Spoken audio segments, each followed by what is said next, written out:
This is how you cross over from Israel to Gaza, and right now we're in no man's land. Prime Minister, do you now regret when once asked what your favourite joke was, you replied, Nick Clegg? And Deputy Prime Minister, what do you think of that? Mr. Trump, why should you be president? What makes you fit for the role? Is it just one big ego trip? Thank you very much. People aren't sure they can trust what you say. You Exactly. say things and then it turns out that they're not quite what you said. And if we deliver what we say we're going to deliver. My name's Andy Bell and I've been a journalist for over 30 years. In this podcast series, How Did We Get Here?, I ask a contributor to provide context and background to a big story in the news. This week, with virtually the whole of the UK in lockdown, I hear from an experienced intensive care consultant about the pressures that brought us to this point. Dr. Zudin Puthucheary is a critical care consultant at the Royal London Hospital, and he speaks to me here in his capacity as a council member of the Intensive Care Society.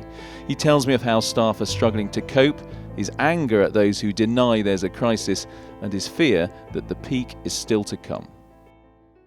I've never seen anything like this, never heard anything like this. My mentors, people who taught me, are still around. They have not seen anything like this. I've worked in Singapore, okay, so I have a lot of colleagues who worked in the original SARS pandemic. We've worked through the swine flu. This is nothing like it. This is a whole new world, and I think that's part of where we are. We're so uncertain. We've never experienced any of this before. That's the best thing I can say to you. Every day, we're faced with making decisions we've never made before. We have no experience in making decisions before. And that goes all the way up the tree, right to the very top. This is totally unique. Even though we've been dealing with this virus since, February? We've learned some things, presumably. Well, yeah. So the good news in all of this is that, one of the things about the UK and parts of Europe, especially through the European Society of Intensive Care Medicine, is that a vast amount of research occurred in the first wave. So we learned in the first wave, one of the things that we were really scared about is what to do with these patients. We just didn't know, and they kept on not behaving, if you like, the way we expected them to do. We'd ring families and say, oh, Alex is getting better. And then 2 days later, they'd get a phone call saying, Alex is not better. And they're going, but you said. And we just couldn't predict the courses. Now we've learned a lot about how to manage them on the ventilators. We've learned a lot more about balancing their organs out. So in intensive care, you worry that if you look after the lungs, you might lose someone's kidneys and vice versa. We've learned a lot about how to do that. We've learned a lot about the drugs that are useful. We have learned even more about the hype about drugs that are dangerous that people were trying out of panic, if you like a moral panic, we have to do something approach. And we know how long it takes to look after one of these patients. So if you come in, if you don't mind me using you as an example, if you came in with coronavirus onto the intensive care unit, I'd ring your family and say, look, he's going to be with us for at least 12, 15 days, maybe 3 weeks. He's then going to have at least another month in hospital afterwards. I know all these things now. Okay. Those are the things that we know. What we don't know is the logistics.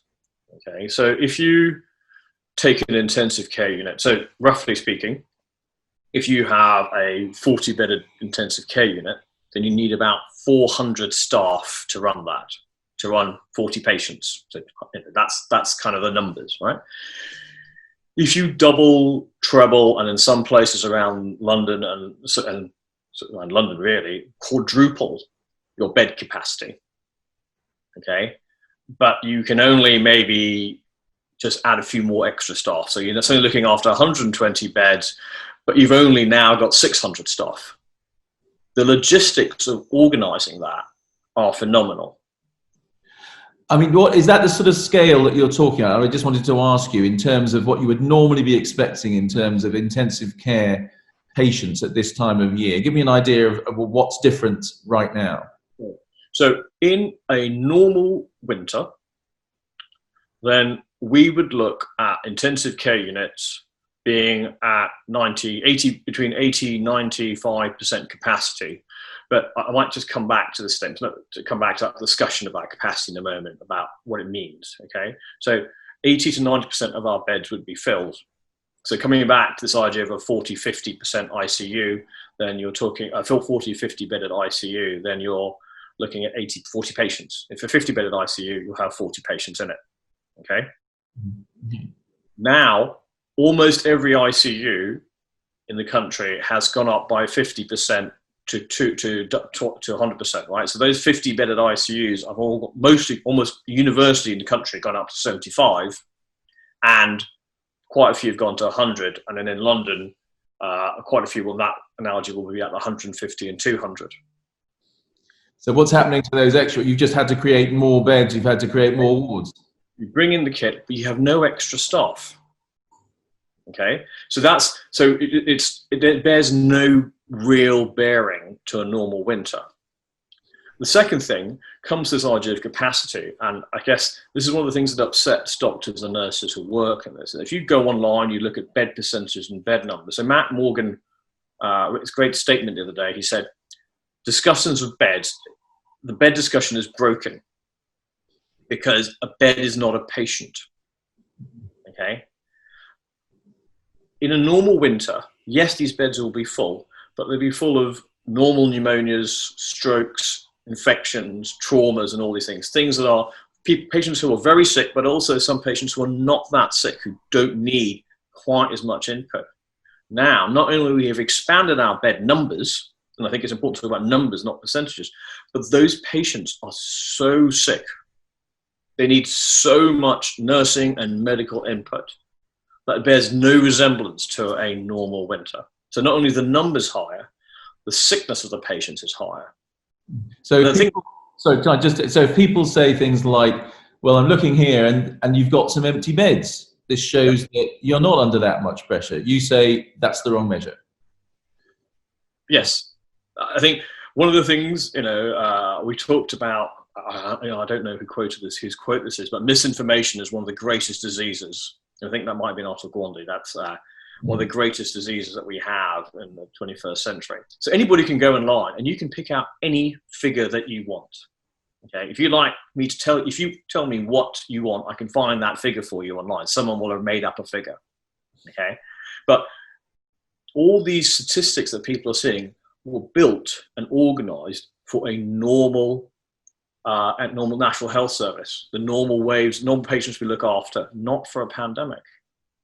It's the classic thing, right? 50 beds, 40 patients in it, 80% full. 100 beds, 80% patients, 80% full. The percentages remain the same. There were just 40 more sick people with no extra staff.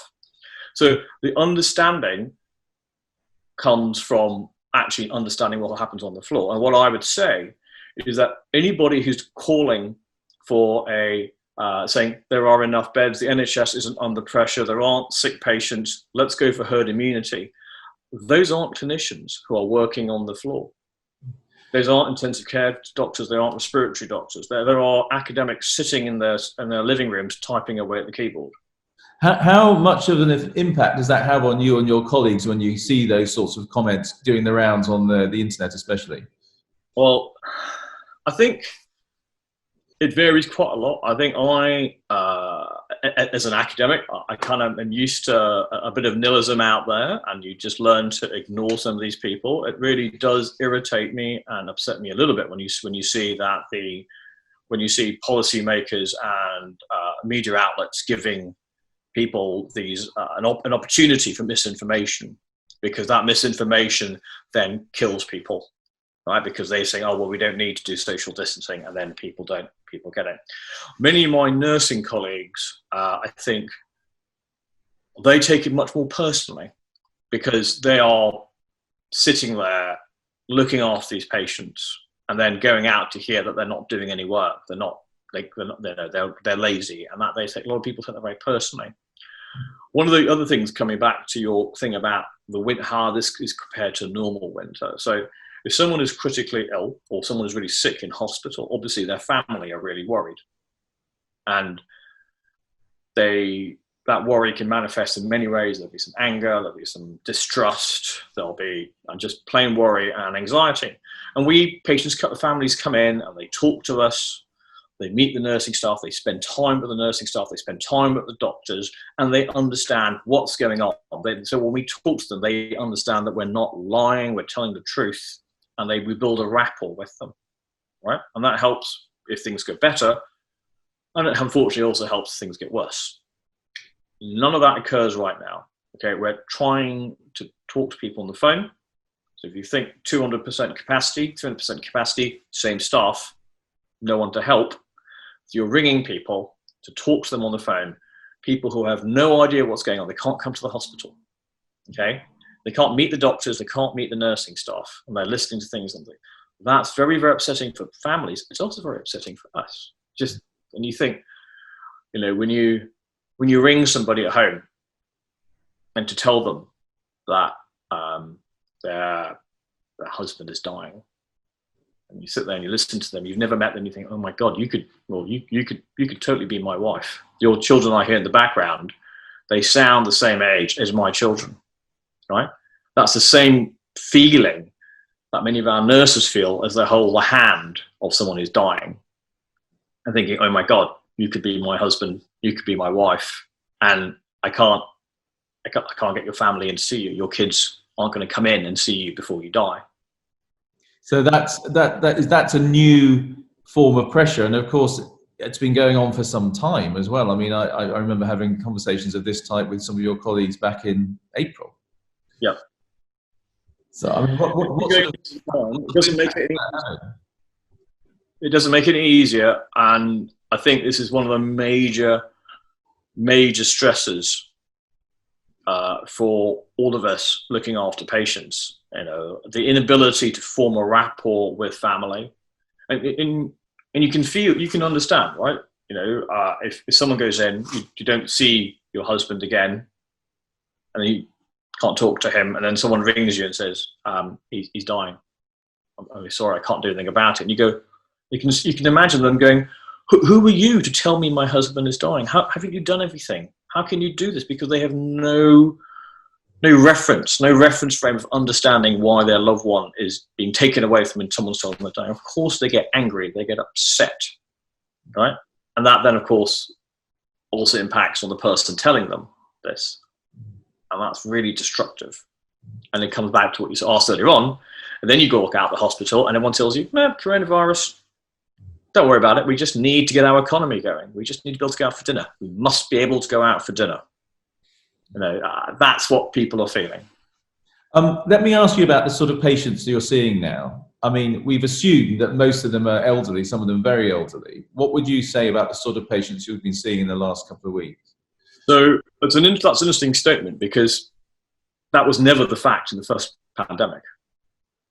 Okay, but that was a classic misinformation thing, and I hear that locally from everybody. Right? In the first wave, on the intensive care unit, the first 10,000 patients that came to the ICU, the average age was 60. Okay, average age.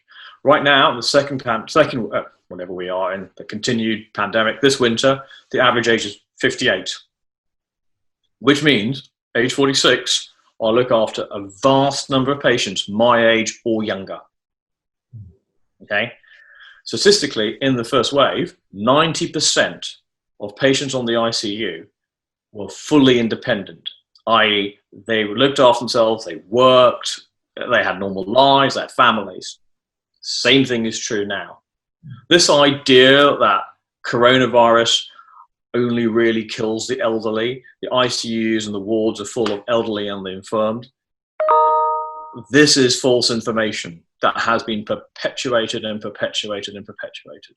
But is it not the case that the vast majority of deaths are for more elderly people, even around 80? Isn't the average age of death around 80?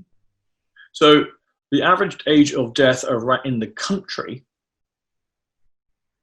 I think outside the ICU, including the wards, which are full, the care homes, I think the average age of death is more like 70, 75. But, here again, we're talking about figures, and right. If the average age is 75, then actually a vast number of deaths are going to be in their 40s and 50s. And I'd also put it to you that, it's all well and good saying that the average age death is 60, for example, right? But you don't see many 60-year-olds going, well, that's fine then, I'll go out and go work on the coronavirus wards. Okay. Everyone who's happy with those average deaths, generally speaking, isn't happy for themselves or their family members to die. They're very happy for someone else to die. What about the new variant? Are you seeing patients with the new variant mainly now? So we're seeing a lot of patients. There is the new variant. There is a real worry that those people who got coronavirus in the first wave and survived we're now seeing reports of them getting the new variant as well. I have to confess that on the floor, I couldn't tell you which patients have the new variant versus the old variant because it doesn't change what we do. Is it not something that is spelled out then in terms of, that patient has what we would have called the old variant and that this is the new? It's not in that way. We've been variants in the coronavirus right from like April, March last year. There were papers in Nature quite clearly showing variations. It's just that this particular one is highly infectious. And it seems that this one as well seems to be able to infect people who've had the original coronavirus. Now, what we don't know is if this is because, so the coronavirus itself is I'm not an immunologist. You get a very poor immune response from coronaviruses in general. So we don't know whether those people getting the second COVID-19 infection are getting it because a new variant affects patients differently, or because they didn't develop an immune response on their first infection. I mean, me personally, I had it in the first round. I didn't develop any antibodies. Whether that's because the antibody test wasn't good enough to pick them up, or because I didn't develop any antibodies, I don't know. So you had it briefly? I had it, yeah. It took me about a week or so to recover. It was pretty yucky, I have to say. All right. Are we getting near the peak in terms of dealing with the number of patients coming in, or do you fear we've got a way to go? That depends on your definitions there. It's the 6th of January. So in about a week or so, a week, 10 days, we should see the Christmas peak. Okay. So we're about a week to 10 days away from the Christmas peak. And then after that, we've got another week or 10 days for the New Year peak. So that will take us to the end of January, hopefully. So at the end of the month, we may or may not hit the peak. Okay. So does that make you feel better? Maybe the end is in sight, or do you... The end is not in sight. No. Okay. And I think that is the other thing. You asked me what the feeling on the floor is, that none of us can see an end in sight. So I can tell you that where I work, my personal, the consultant rota, we have assumed that it will be closer to mid-May before we can start to consider normality. Mid-May?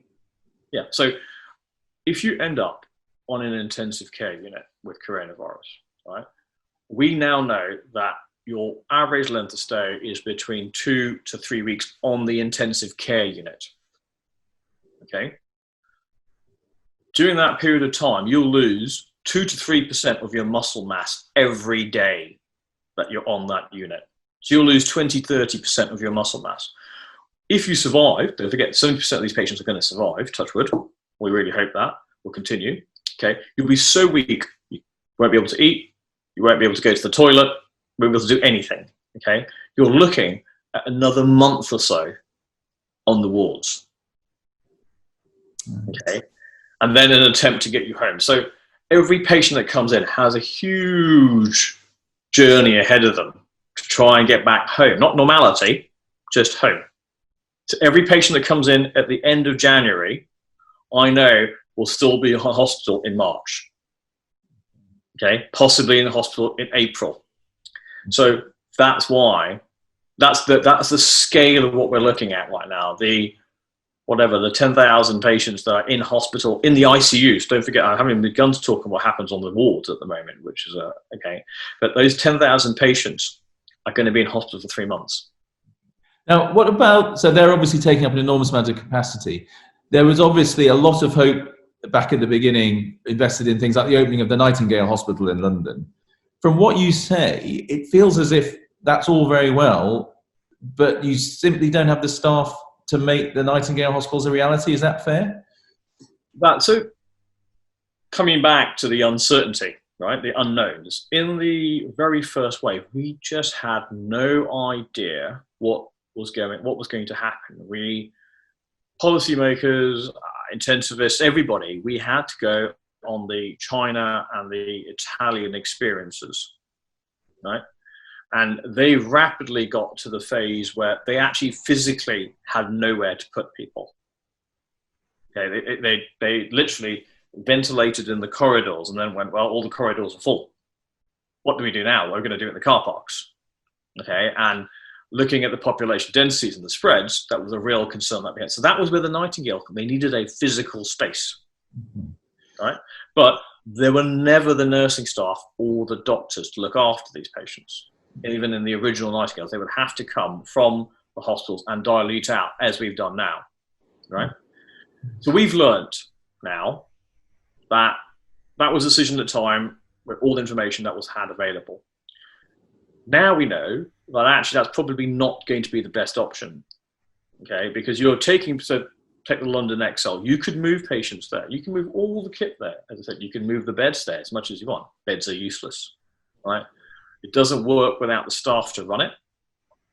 And what we learned in the first wave is that those staff, because of all the human factors of working in a team, the logistics of running 400, 500 staff 24/7, it's better that they stay at their base hospitals, within the base units, within those teams, within the systems that they know and they're comfortable with, and to try to manage the patients there. And to do that, we've then cannibalized other aspects of the hospital to make that happen. So does that basically mean that the Nightingales are a useful space, but they're not really places to treat patients? Well, do you know what? Until last week, I would have said, yes, that's exactly how I'd summarize it.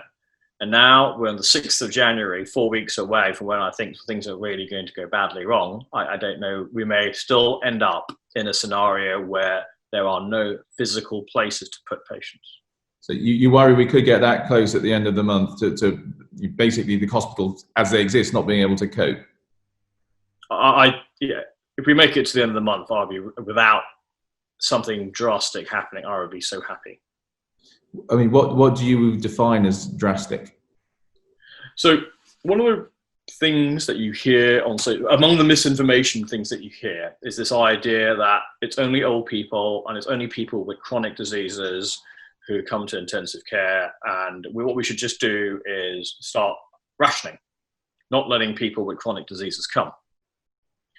So, and 6-year-olds, I think, was the last thing we heard on the internet. I won't mention the names of these particular people. So one of the interesting things is this concept of a chronic disease, because they say anyone with chronic disease. Well, I'm 46. I've got a chronic disease. I've got osteoarthritis of my left knee from too much sport. Does that mean if I got coronavirus, I shouldn't go to intensive care? Well, no. Then you start putting value judgments on the definition of a chronic disease. Well, how about diabetes? Well, we can't take diabetics. Was that really? So you wouldn't take, so Theresa May, who's reasonably high functioning, whatever you think of her politics, she is a high functioning individual. You wouldn't take her if she got coronavirus? Oh, well, and then you start to understand that these sort of concepts of rationing are being bandied about by people who don't make decisions, aren't qualified to make decisions. Okay, so where we stand right now in intensive care is 100% clear. Our legal, moral, ethical stance has not changed throughout the pandemic. We take people, we assess people on equality, all patients are equal. And that is what we're continuing to do right now. I don't know what will happen in a month's time if we run out of capacity. We aren't going to change, right? This is where we are. We're regulated to behave in a legal, moral, and ethical fashion. And this is a problem for our politicians. They would have, for us to change how we behave, would require, I guess, I don't know, a legal action, an act of Parliament. But do you fear that by the end of the month, that might be the sort of decision that has to be made because there'll be so much pressure on the system? We are all worried. Every one of us are worried because we cannot see a peak. I don't know. Maybe that will have to be what we need is our politicians to engage in these discussions now.